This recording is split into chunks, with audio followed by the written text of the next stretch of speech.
কত মানুষের যাওয়া আসার অসুবিধা হয়ে গেছে। এই হচ্ছে আমার সোনা ব্যাঙ, চুপ করে বসে আছে সোনা ব্যাঙ। দেখি এই চলে গেছে লাফিয়ে। আর আমার সোনা ব্যাঙটা কোথায় লুকিয়ে গেছে আমি খুঁজে পাচ্ছি না।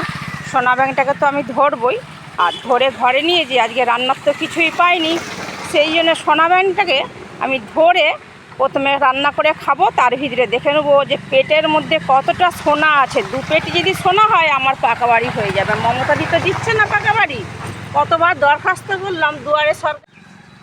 রিসালা সোনা ব্যাঙ, তুই এখানে বসে আছিস জলের মধ্যে, চারিদিকে বন্যা হয়ে গেছে, সেই জন্য তুই জলে চলে এসেছিস। চারিদিকে জলে জলে ভর্তি হয়ে গেছে, আর আমার এখানে সোনা ব্যাঙ চুপটি মেরে বসে আছে।